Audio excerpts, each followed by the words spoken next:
Black history. According to the public school system, Negroes were brought to America in 1619, forced to work as slaves on plantations, until one day this great white man named Abraham Lincoln came along and felt bad for the slaves and signed the Emancipation Proclamation in 1863, which freed the slaves. But there were still some bad whiteys in the southern states that passed Jim Crow laws for segregation. Afterwards, there came more whites that felt bad and then gave blacks civil rights in the 1960s, then allowed a black man to have the presidential office named Barack Obama. Now blacks are finally equal to whites. We can all get along. The end. Now, moving right along to our English lecture for the day. I don't think so.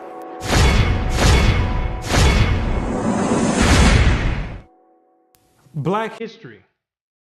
What do you know about Black history? Let me ask you a question. Prior to the transatlantic slave trade in the 1600s, what was your nationality? What did you call yourself? Some may say African. Well, Africa is a continent, and in that continent, there's over 47 different countries in there. Which one do you come from? What language did you speak prior to the 1600s? Was it English? There's over 1,500 dialects being spoken in the land of Africa.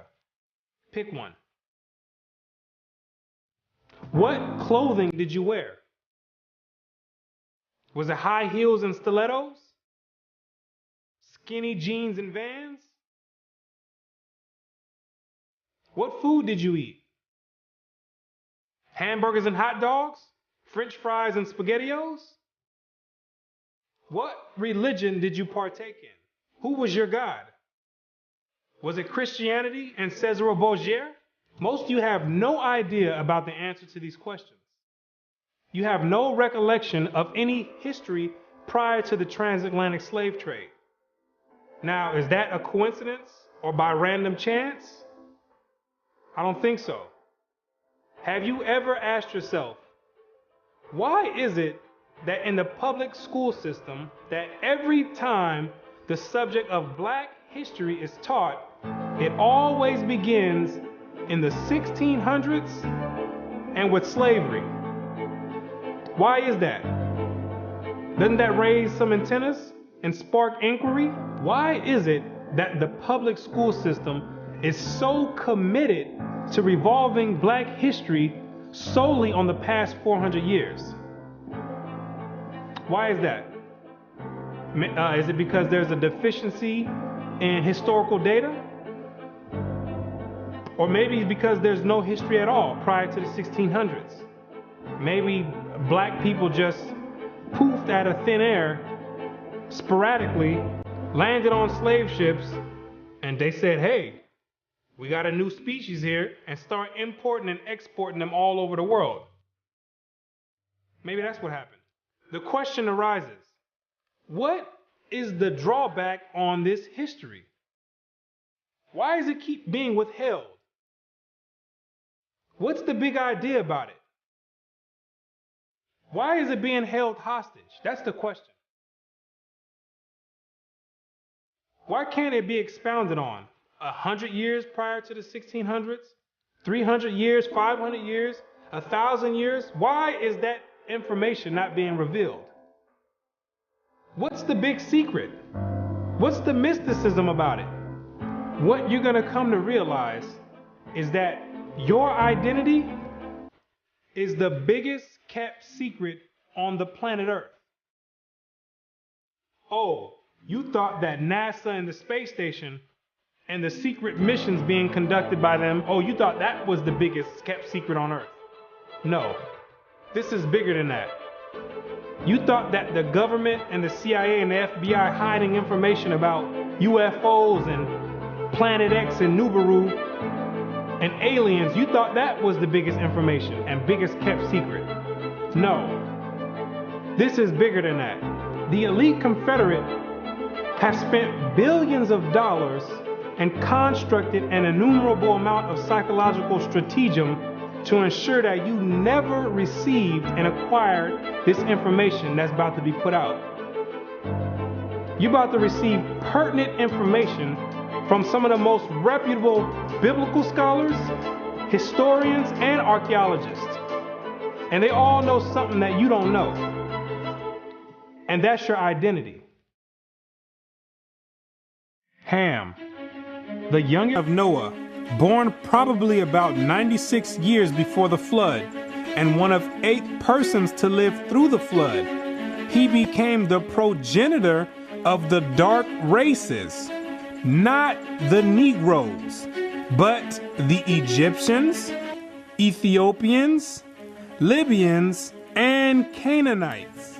Wait, the churches and the pastors, which are set up by the government, all teach in unison a doctrine that all black people come from the seed of Ham. But once you open up scholastic sources, you'll find out that the biblical scholars say something totally different from what's taught in Orthodox Christianity. What do they mean by Ham is the father of the dark races but not the Negroes? The Negroes themselves are a dark race of people, so how can you say that Ham is the father of all these dark races and exclude the Negroes? What are the biblical scholars trying to convey? What the biblical scholars are saying is that you're not African. There's only 4 families according to the Bible that make up the native population of Africa, or the land of Ham. And the biblical scholars know that you don't descend from any one of those 4 families. In order to write that in a scholastic and academic book, the biblical scholars have done extensive and thorough research on both the so-called Negroes and the Africans, the native Africans. And they came to the conclusion after the extensive research that the Negroes don't have anything to do with the native Africans at all. They're 2 totally separate people.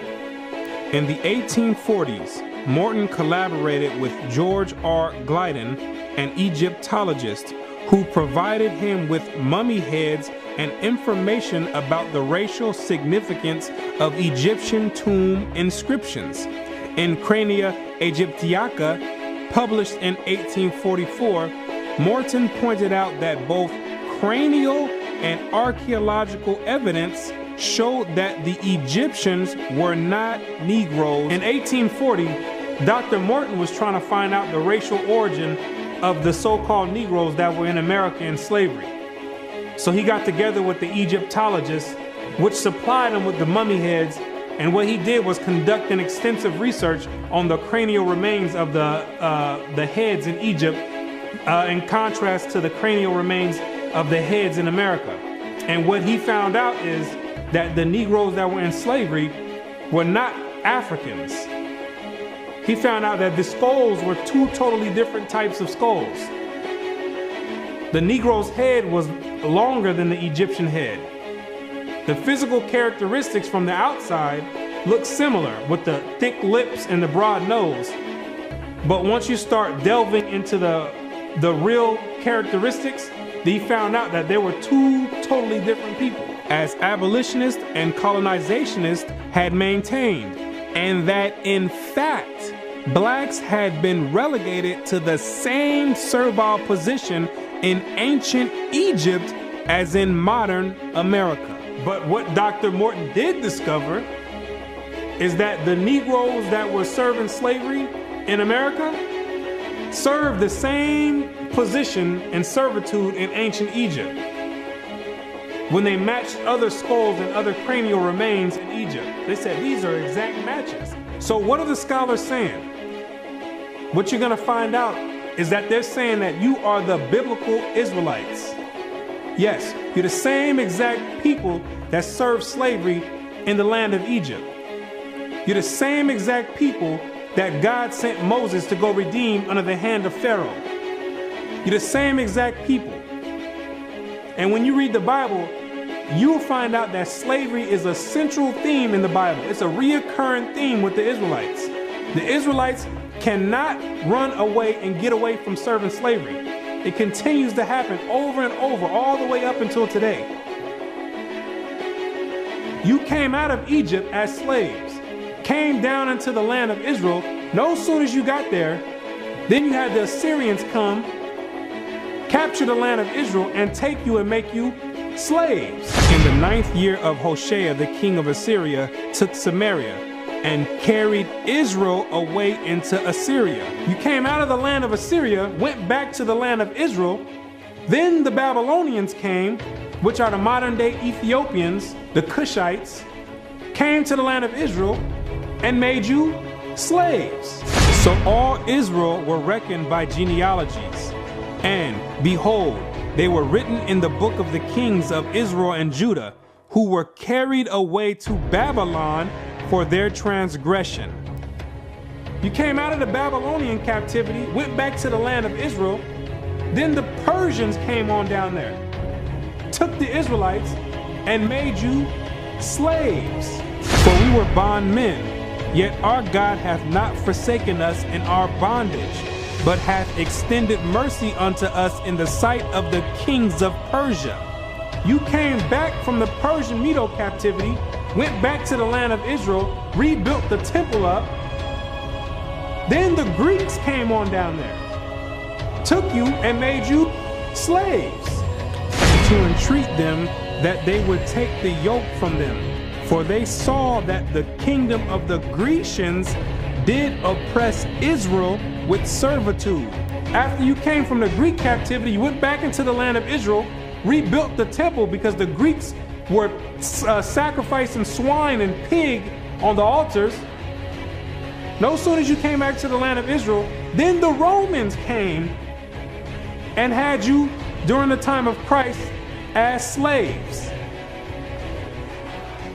It was so much slavery going on with the Israelites that Jeremiah himself had to ask, is Israel just put on earth just to be slaves? Is that your whole purpose?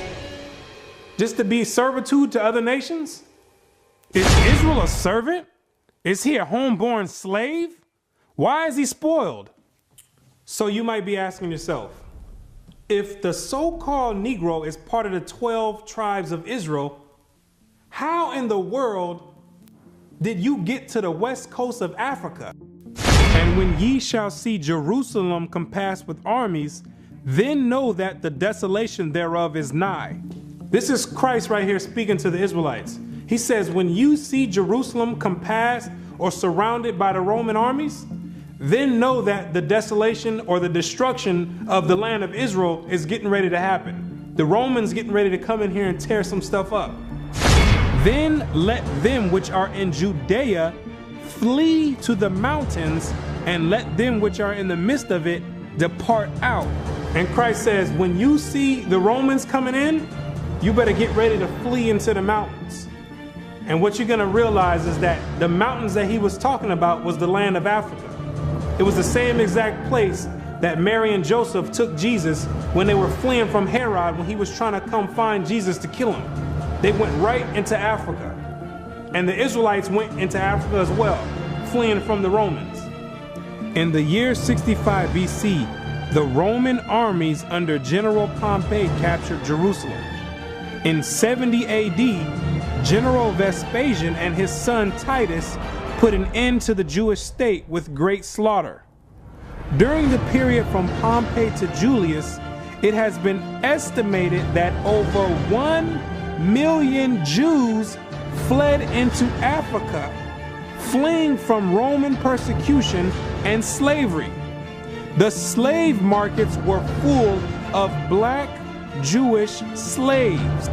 Over 1 million of you Israelites fled from the land of Israel into the land of Africa, running away from the Romans because the Romans was coming to put slaughter to the Israelites.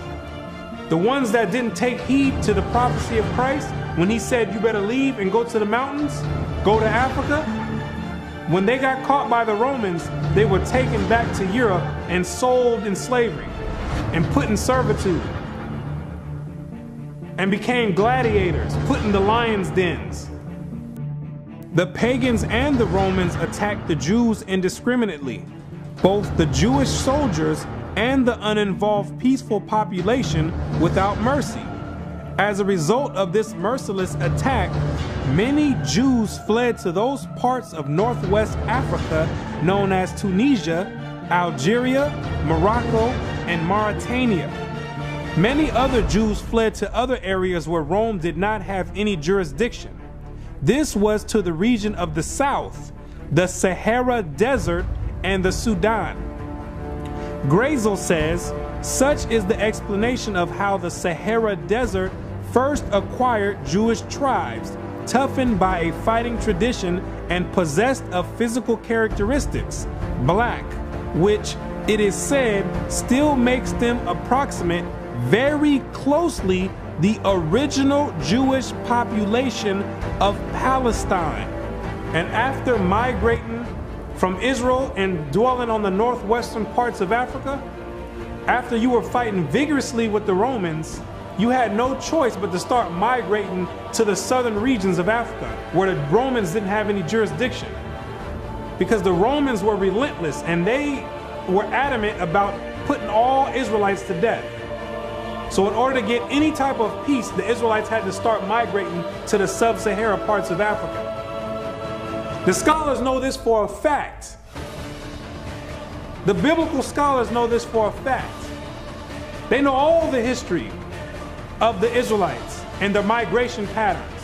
Whatever may be thought of the more or less mythological traditions connected with the earliest Jews in North Africa, it is now practically an established fact that a Jewish nation, Jewish at least in faith and perhaps too in origin, long held sway south of the Sahara. In later centuries, Jews are believed to have settled in Western Africa during the height of the Songhai, Mali, Ghana, and Kanem-Bornu empires.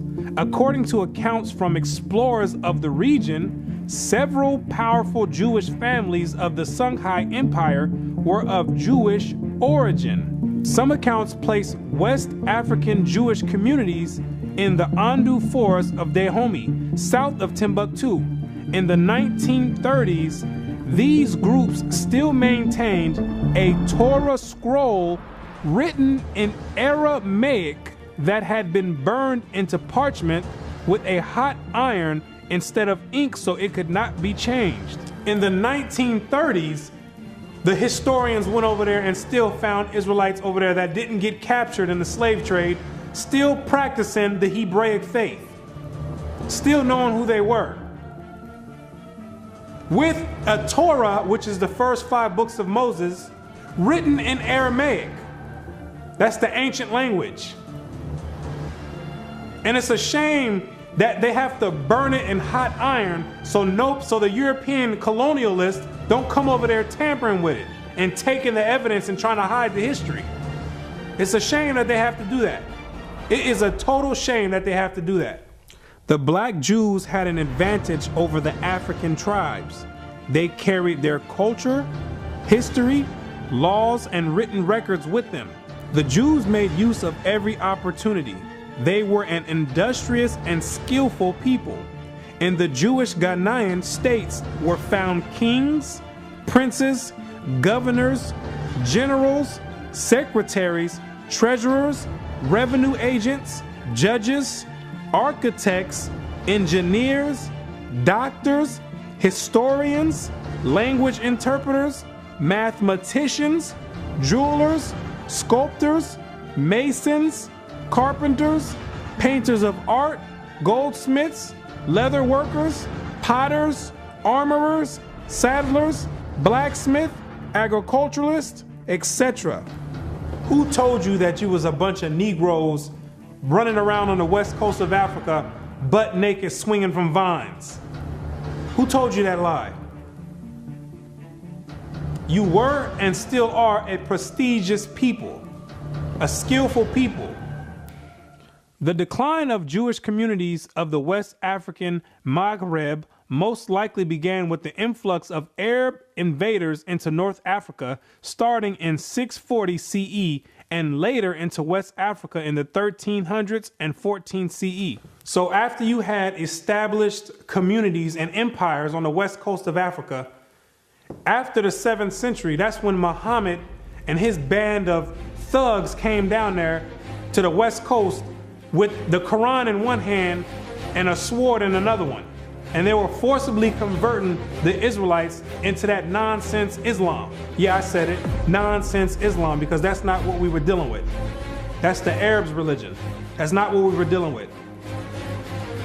And that was the decline of the Hebraic community over there in the west coast of Africa. And that was the forefront in the beginning of the slave trade. Yea, and what have ye to do with me, O Tyre and Zidon, and all the coast of Palestine? Tyre, Zidon, and the coast of Palestine, those are all ancient Africans that God is referring to. Will ye render me a recompense? And if ye recompense me, swiftly and speedily will I return your recompense upon your own head. Because ye have taken my silver and my gold, and carried into your temples my goodly pleasant things. The children also of Judah and the children of Jerusalem have ye sold unto the Grecians. The Africans got together with the so-called Grecians or the Europeans, and they commenced in selling the Israelites that were dwelling on the west coast of Africa in slavery. There's your slave trade right there in the Bible. Both buyers, Europeans, and sellers, Africans, saw the people traded into captivity on the African coast as outsiders. Now, why did those Africans see you as outsiders? Because you were some people that migrated and encroached on their land. They knew you were not the same exact people. The customs that you had, the way you moved, they knew you were not the same people, so they had no problem commencing in a slave trade with the Europeans. Do you be crazy to believe that Africans were selling their own people? That makes no sense at all.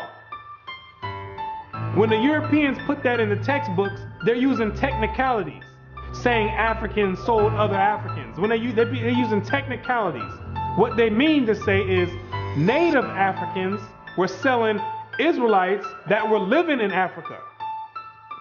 It'd be no different if somebody wrote history 500 years from now and say there was a slave trade that happened here in America. Say black people got together and start selling white people to the Chinese. If somebody with the same mindset that the Europeans have wrote history 500 years from now, they would say Americans were selling other Americans to the Chinese. When it's two totally different nation of people living in America. You can't just say Americans sold other Americans. Two totally different people. It's the same exact scenario on the west coast of Africa. There are both oral and written explanations that trace the origin of the Igbo. And the most tantalizing is an association of the Igbo to the Hebrew race. This assumption is based on the fact that Igbo culture has many similar traditional customs like that of the Jews. Similar customs are observed in marriage negotiations, childbirth and circumcision, restitution, attitude to totem animals and taboos, as well as hospitality to others, especially to strangers, etc. The Igbo are therefore said to be the split and lost group or tribe of Israel that refused to wander further northeast with Moses, but preferred going down southward. The Igbo people have many Jewish traditions. Naomi Katz, the current Israeli ambassador in Nigeria, and others point to their possible ancient Israelite origins. See, the scholars, they've done their research on the Igbo tribe, extensive research.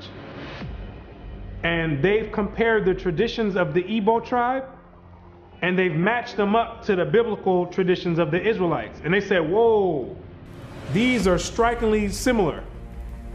The only way that these people could be practicing the Hebraic faith this close is if they were the biblical Israelites themselves. So you may ask yourself, what is the significance of the Igbo tribe to the so-called Negro in the Americas? When you do the research, what you're going to find out is that the Igbo tribe is one of the main sought-out tribes that were captured and sold in the transatlantic slave trade and came right here to America. The British were the major buyers before they banned their own slave traffic in 1807. They were replaced by the Portuguese and the Spanish for as long as the traffic continued here. The majority of the captives were speakers of Igbo dialects. You can hear me clearly, Rabbi. Let us have your name once more. My name is Rabbi Yehuda ben Shomer. Okay. Well, is it okay if we just called you Yehuda? Yeah, that's fine. Today? Okay, yeah, that's great. fine. No problem at all. I'll go on even further to say this, that the slave trade is actually connected to Deuteronomy 28, because the majority of the slaves that were brought to the Caribbean islands and brought to the Americas were Igbo people, were people of Hebrew and Hebraic Israelite descent, if you will. And so if you read Deuteronomy chapter 28, it matches perfectly what happened to the Hebrew slaves, the black Hebrew slaves, during the slave trade. It just matches it perfectly. Back up now. I think we just rung a bell here. Hold up now. Okay. Hold up. Hold the presses. Okay. Hold up. I hope everyone is listening to this. This is you about to rock some boats now, Ben Yehuda there. Hold up now. Listen to what he's saying here. So you are saying that there's a great chance, or more so, that the black people that links directly to the slave trade are from the lost tribes of Israel. Is that what you're saying here, sir? Yes, I am. Now, granted, I will qualify that I don't. Wait a second. I don't believe that every single black person is Hebraic or Jewish, but I'm saying that the majority of the slaves involved in the slave trade were Hebrews. These people knew exactly who they were buying and selling, both the Africans and the Europeans. The Europeans, which are the Romans went after 70 AD, they went conquering, and they done hid themselves under different nationalities after they done conquered the native people that were in those lands in Europe. Hid themselves under the French, under the British, under the Portuguese. They're the same exact Romans. And all they're doing is continuing the agenda that was put in place in 70 AD. When they came down there looking for the Israelites. It's the same exact agenda. And carrying it forward to today. It's the same exact agenda. They knew exactly who they were aiming for. It's not by coincidence that all the history matches up perfectly with the Bible prophecies. It's not a coincidence. And then they push a doctrine on you in church talking about it doesn't matter. So then you never go and look for this information. Now you see exactly why they don't put none of this in black history, why they don't go prior to the 1600s. You start digging prior to the 1600s, and then you find out you come or descend from the Igbo tribe. You start doing your research. Well, let me find out a little bit more about this Igbo tribe. Then you find out that the Igbo tribe are known as fact descend from the 12 tribes of Israel. So then you say, hold on. Something's not right here. That's the exact reason why they don't go prior to the 1600s. You're not supposed to find out this information. They're supposed to keep renaming your nationalities every few years to cause confusion and to have you confused, not knowing who you are. Each year, something else come out. First you called Negro, then you called color. Then 10 years later, they switch it to African American. It's all by design. Now you have to be asking yourself, if you are supposed to be the people of God, the chosen people of God, why is it that he continues to allow you to keep going into slavery after slavery after slavery? And why does he have you building up everybody's civilization off of the back of your slave labor. And it shall come to pass, when thou shalt show this people all these words, and they shall say unto thee, wherefore hath the Lord pronounced all this great evil against us? Or what is our iniquity? Or what is our sin that we have committed against the Lord our God? Then thou shalt say unto them, because your fathers have forsaken me, saith the Lord, and have walked after other gods, and have served them, and have worshipped them, and have forsaken me, and have not kept my law. What you're going to realize is that when Moses brought you out of the land of Egypt and you entered into the wilderness, you entered into a covenant with the Most High God, the creator of everything you see in heaven and in earth.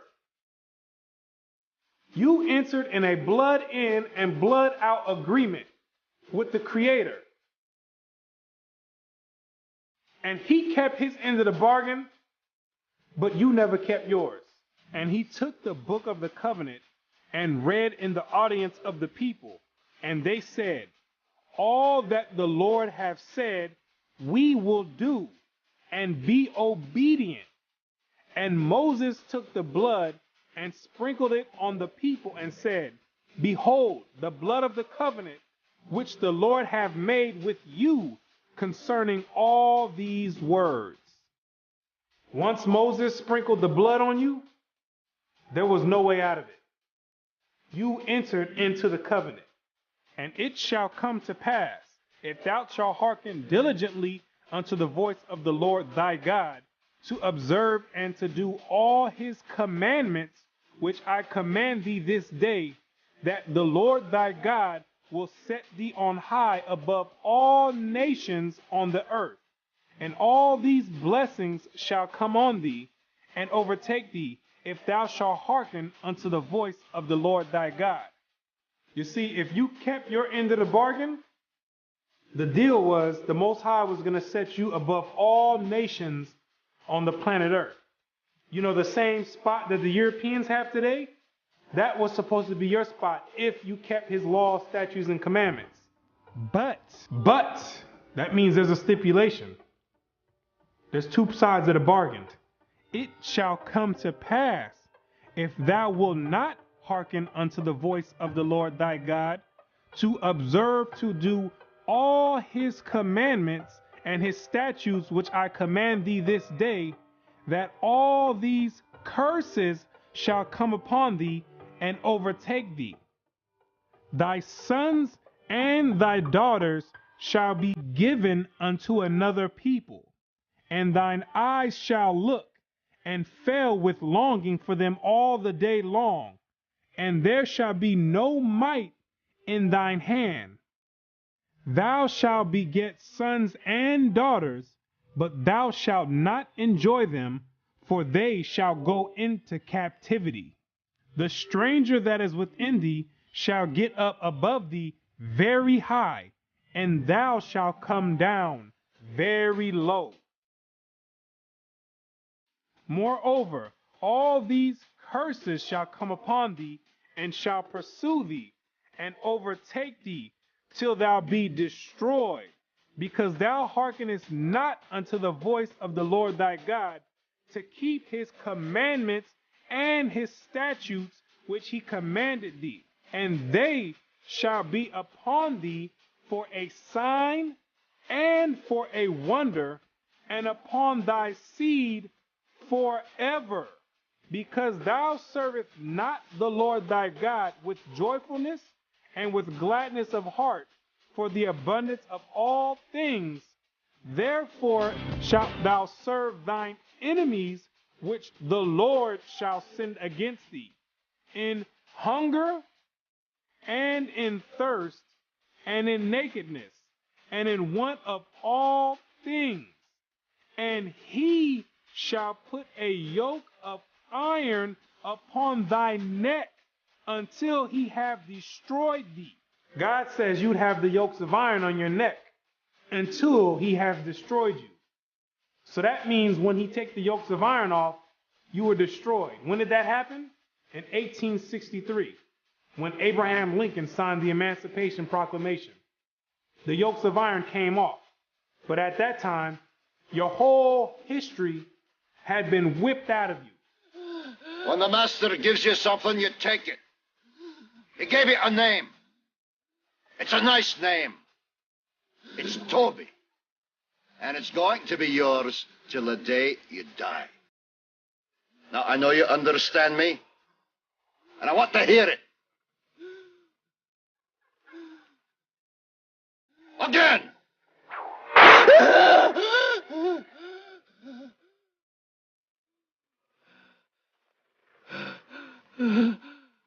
I want to hear you say your name.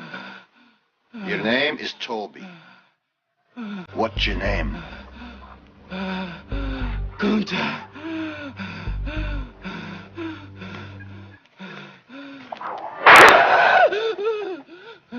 Lord God, help that boy. They're gonna whip him dead. What's your name? Say it. Toby. Who are you? Say your name.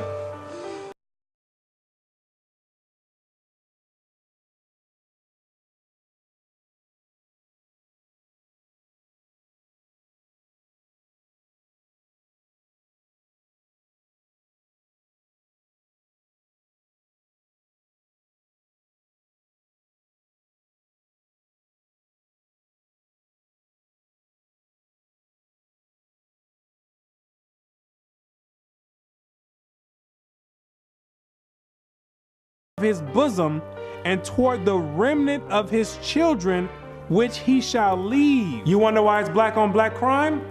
You didn't keep your part of the covenant. You wonder why black men always leave the children? You didn't keep your part of the covenant. Also, every sickness and every plague which is not written in the book of this law, them will the Lord bring upon thee until thou be destroyed. Why are you number one in HIV? You didn't keep your part of the covenant. Why are you number one in hypertension and high blood pressure? You didn't keep your part of the covenant. Why are you number one in high cholesterol? You didn't keep your part of the covenant. Why are you number one in diabetes? You didn't keep your part of the covenant. Why are you number one in all negative effects across the board? You didn't keep your part of the covenant. And the Lord shall scatter thee among all people from one end of the earth even unto the other. And there thou shalt serve other gods, which neither thou nor thy fathers have known, even wood and stone. And among these nations shalt thou find no ease, neither shall the sole of thy foot have rest. But the Lord shall give thee there a trembling heart, and failing of eyes, and sorrow of mind. And thy life shall hang in doubt before thee, and thou shalt fear day and night, and have no assurance of thy life. In the morning thou shalt say, would God it were even? And in the evening thou shalt say, would God it were morning? For the fear of thine heart wherewith thou shalt fear, and for the sight of thine eyes which thou shalt see. And the Lord shall bring thee into Egypt again. The word Egypt in the Bible means bondage or slavery. I am the Lord thy God, which have brought thee out of the land of Egypt, out of the house of bondage. So when God says he's gonna bring you into Egypt again, he's saying, I'm gonna bring you into slavery again with ships. But this time you're going with ships, packed up like sardines in a can. By the way whereof I spake unto thee, thou shalt see it no more again. And there ye shall be sold unto your enemies for bondmen and bondwomen, and no man shall buy you. And God says no man shall buy you. Back in the biblical days, you would be able to buy or redeem a slave by payment. But God says no man is going to be able to redeem you out of this slavery. this last one I bring you to, this last Egypt, nobody's going to get you out of it. Marcus Garvey tried to get you out of it, didn't work. Martin Luther King tried to get you out of it, didn't work. Malcolm X tried to get you out of it, didn't work. Louis Farrakhan tried to get you out of it, didn't work. Al Sharpton tried to get you out of it, didn't work. Why?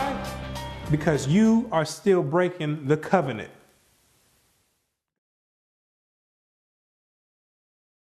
If you're the real Israelites, who are these people over there in the land of Israel claiming to be you? Those are Romans, Europeans. They got pushed up in the South Georgia, Russia, in the Caucasus Mountains, and hid themselves under the name of Khazars. Between the 8th and 9th century, the Khazarian Empire under King Bulan adopted the traditions of the Israelites and mixed it with paganism and called it Judaism. Yes, we know your history too. Then after the Holocaust, which was politically motivated, the elite used that as a pretext to invade the land of Israel and took those Khazarian converts and placed them in that land in 1948. In May of 1948, a new Jewish state, Israel, was born in a bath of blood. Jewish troops routed Arab forces from the city of Haifa in the first of a series of battles that were to reverberate through the years.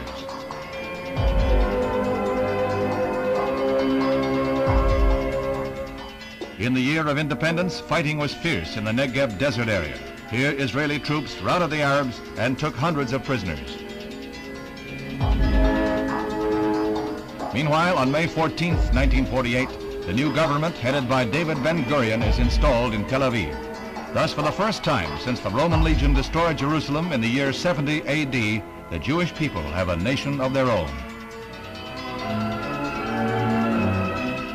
United Nations teams accompany Israeli soldiers under the white flag to retrieve the bodies of soldiers killed in the continuing strife with Arab troops. The UN was able to effect some uneasy pacts calling for a truce, but skirmishes continued to break out. Dr. Chaim Weizmann joined Premier Ben-Gurion in the government. The Jewish patriot became president as Israel went before the United Nations to seek a place in that world body. The Middle Eastern Arabic nations were in violent opposition, and when Israel was voted a membership, they walked out in a body. For the rest of the day, their seats remained empty, but they returned the next morning to no further incident. Thus, history was made as the Jewish state of Israel was born. Conceived in strife and weaned on violence, Israel has flourished to become a constructive voice in world affairs. Her flag became a symbol of hope. To destabilize the Middle East. Prior to that, those people never lived in the land of Israel. Prior to 1948, those people never stepped foot in the land of Israel. Those are Europeans hiding themselves, European Romans hiding themselves under Jewish. That's what they keep doing each time. They keep going different places and taking on different nationalities. They're the same exact people. These are the same exact people that funded your transatlantic slave trade. Yes, the same Jewish man, the same Romans. These are the same people that's responsible for your 400-year short span Black history curriculum. These are the same exact people that control the media outlets and push rap music on the whole Black community and support it and push it on the forefront. The same exact people.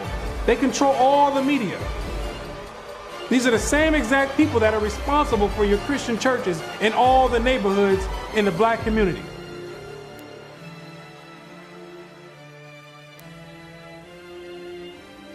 The Bible says when the real Jews get in the land of Israel, there will be no more war. Since those converts, Khazarian converts, went into the land, it's only been war.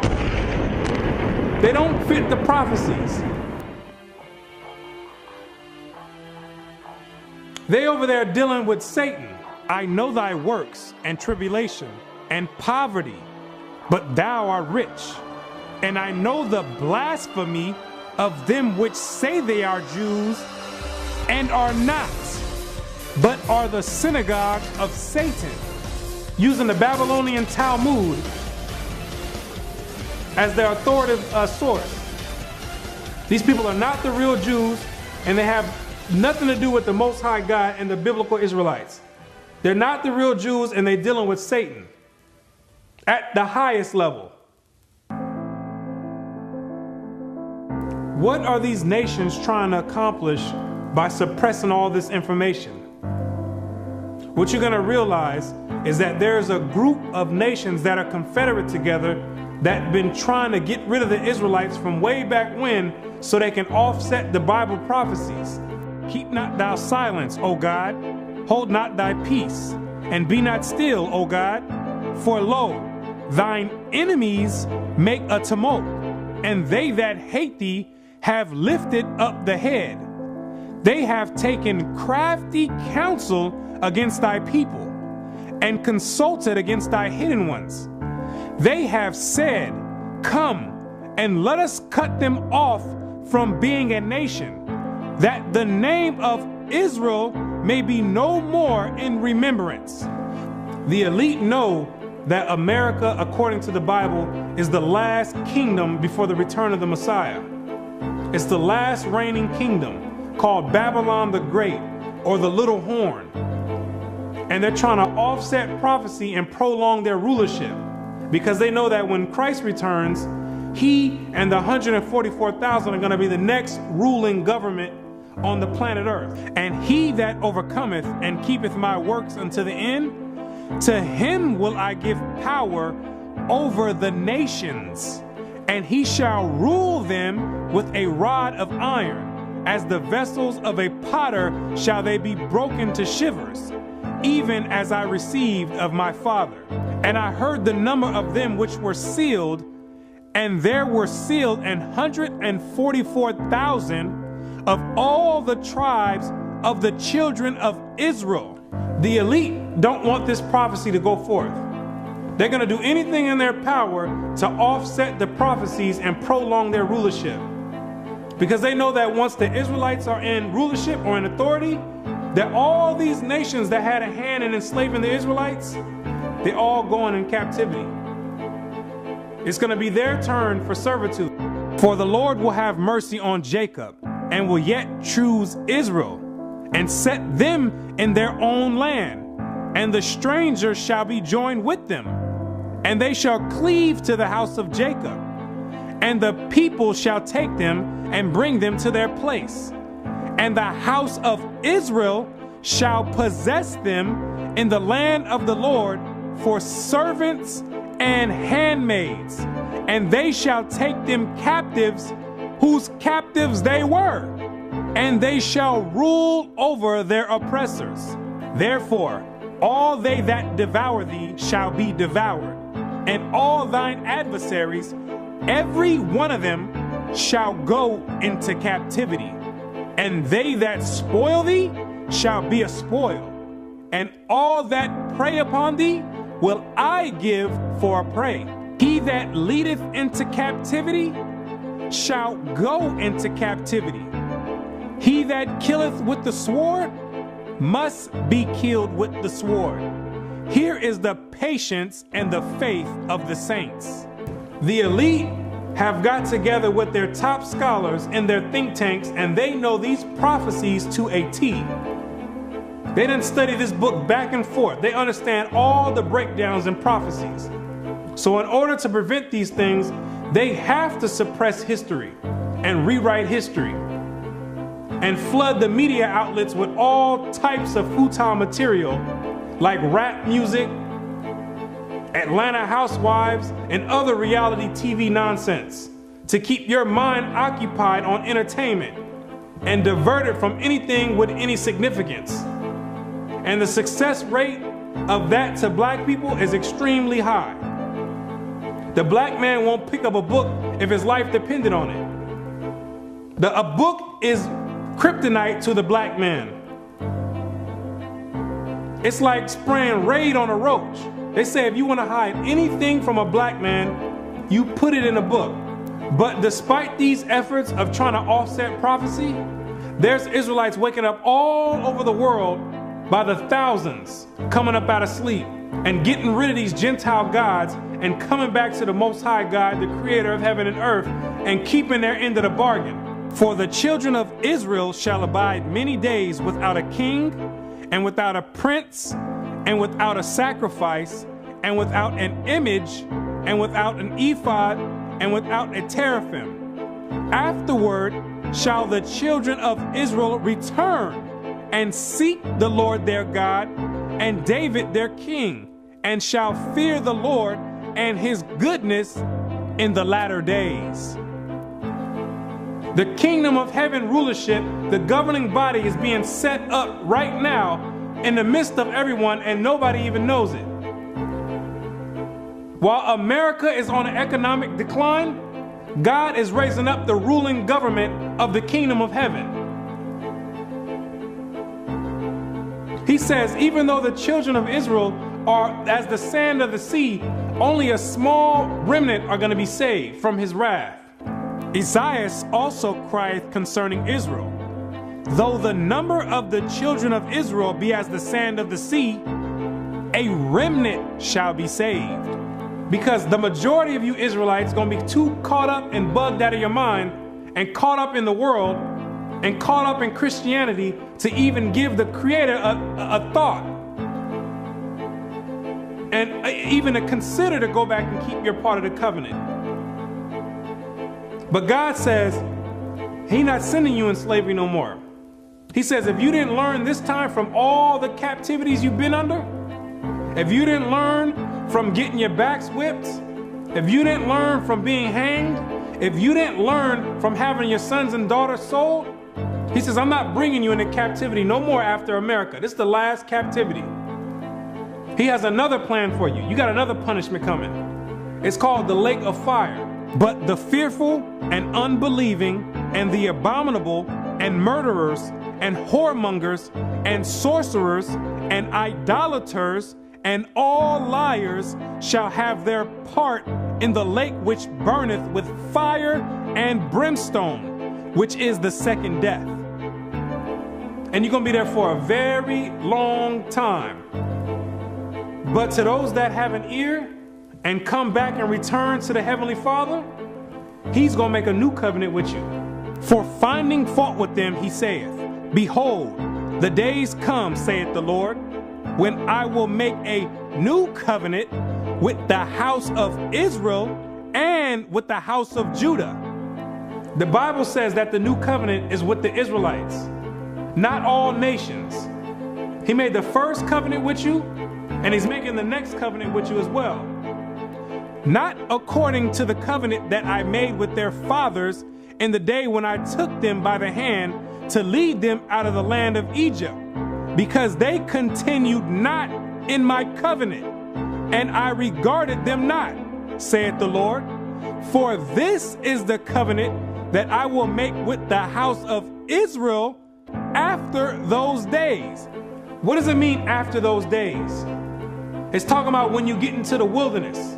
Yes, you have to go to the wilderness again. The same way when you came out of Egypt and you went into the wilderness and made the first covenant is the same exact way when you come out of America, which is the modern Egypt, you're going to have to go into the wilderness again. And I will bring you out from the people and will gather you out of the countries wherein you are scattered, with a mighty hand and with a stretched out arm and with fury poured out. And I will bring you into the wilderness of the people, and there will I plead with you face to face, like as I pleaded with your fathers in the wilderness of the land of Egypt. So will I plead with you, saith the Lord God. And I will cause you to pass under the rod, and I will bring you into the bond of the covenant. The covenant is going to be made after Christ returns. That's the new covenant. Then there's a new covenant now. You're still under the same exact covenant you made when you came out of Egypt. That's a binding covenant right now. I will put my laws in their mind and write them in their hearts. And I will be to them a God, and they shall be to me a people. And God says He's going to put His laws in your mind. Yes, those same laws that your Christian church teaches are done away with, those are the laws that are going to govern the kingdom of heaven. The same way America has their laws that govern America, the laws written in the Bible in the first 5 books of Moses, those are the laws that's going to govern the kingdom of heaven. Those are the same exact laws that you promised and made a pact with the Most High saying that you would keep, and you refuse to keep to this day. That this is a rebellious people, lying children, children that will not hear the law of the Lord, which say unto the seers, see not, and to the prophets, prophesy not unto us right things, speak unto us smooth things, prophesy deceits. Yet the number of the children of Israel shall be as the sand of the sea, which cannot be measured nor numbered. And it shall come to pass that in the place where it was said unto them, ye are not my people, there it shall be said unto them, ye are the sons of the living God. In these same exact places where you were scattered for a reproach and called by different names like African American, Negro, and colored people, and where you were told in church that you were a Gentile, in these same exact places, it's now being told to you that you're actually the children of Israel. Prophecy is being fulfilled right now. It's up to you now to make a choice. Either you're going to come back and keep your end of the bargain, or you're going to still stay out in the world. And if you stay out in the world, the only thing you can look forward to is weeping and gnashing of teeth. The Most High is extending out his hand one last time. It's either you're going to repent and come back, or you're going to die in your sins. You can hang on to whatever you want. You still want to worship the Gentiles' gods? You go for it. The Gentiles can teach that the law's done away with. They wasn't back there in the wilderness, and they wasn't back there with the blood sprinkled on them. They wasn't under a covenant. They weren't back there saying, we will obey. You did. The Most High never gave them no laws to keep, but he gave it to you. He showeth his word unto Jacob, his statutes and his judgments unto Israel. He hath not dealt so with any nation. And as for his judgments, they have not known them. Praise ye the Lord. So there's no punishment for them not keeping the laws. But there's a great punishment for you not keeping it. So it's time to decide.